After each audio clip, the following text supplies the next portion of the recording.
ও পাশানি বলে যাও কেন ভালোবাসনি, মুছে দিয়ে যাও তুমি এই চোখের পানি। বাংলা গানের যুবরাজ খ্যাত জনপ্রিয় কণ্ঠশিল্পী আসিফ আকবর শুধু সুর আর গানের মধ্যেই সীমাবদ্ধ নন, বরং দেশের রাজনীতির বিভিন্ন বিষয়ে তার অবস্থানও বরাবরই স্পষ্ট। শহীদ রাষ্ট্রপতি জিয়াউর রহমানের ৪৪তম শাহাদাত বার্ষিকীতে সামাজিক যোগাযোগ মাধ্যমে দেওয়া এক আবেগঘন পোস্টে তিনি একদিকে শহীদ জিয়াকে বিনম্র শ্রদ্ধা জানিয়েছেন, অন্যদিকে বর্তমান বিএনপি নিয়ে হতাশা ও সংশয় প্রকাশ করেছেন। আসিফ লিখেছেন, যে বিএনপিকে ভালোবাসি সেই বিএনপি খুঁজে পাচ্ছি না। তিনি শহীদ জিয়াকে স্মরণ করে লিখেন, স্বাধীনতার ঘোষক, মহান মুক্তিযুদ্ধে নেতৃত্ব দানকারী জেড ফোর্সের অধিনায়ক শহীদ রাষ্ট্রপতি জিয়াউর রহমান প্রকৃত অর্থে গত ৫৪ বছরে বাংলাদেশের একমাত্র স্টেটসম্যান।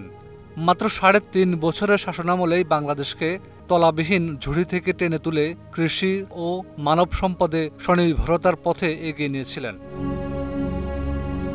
আসিফের মতে শহীদ জিয়ার বহুদলীয় গণতন্ত্র ও বাংলাদেশী জাতীয়তাবাদ এর ধারণা আজও দেশের রাজনৈতিক ভিত্তির মূলস্তম্ভ।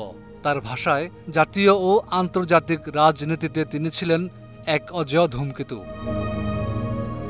তবে এই আবেগঘন শ্রদ্ধাবোধের পাশাপাশি বিএনপির বর্তমান চিত্র নিয়ে বেশ হতাশ তিনি। আসিফ লিখেন, অত্যাচারের খড়গ ছিল জিয়া পরিবার, সুফল ভোগ করেছে জাতীয়তাবাদের লেবাসধারী কিছু নেতা ও অত্যাচারের এজেন্টরা। আজ দলের আসল কর্মীরাই অপাংক্তেয়। তিনি নিজেকে শহীদ জিয়ার শৈশবকালীন অনুরাগী ও বিএনপির একনিষ্ঠ সমর্থক উল্লেখ করে জানান, তিনি খুঁজে ফিরছেন সেই পুরনো বিএনপিকে, যে দল ছিল নারী, যুবক, শিশু, ক্রীড়া এবং সংস্কৃতি বান্ধব। পোস্টের শেষে জাতীয় সংকটের সময় আশাবাদ ব্যক্ত করে তিনি লিখেছেন, মাহেন্দ্রক্ষণ সমাগত, প্রতিফলন দেখতে চাই শহীদ জিয়ার উচ্চারিত সেই মহান বাণীর, ব্যক্তির চেয়ে দল বড়, দলের চেয়ে দেশ বড়। হাফিজুল্লাহ, ২১ টেলিভিশন।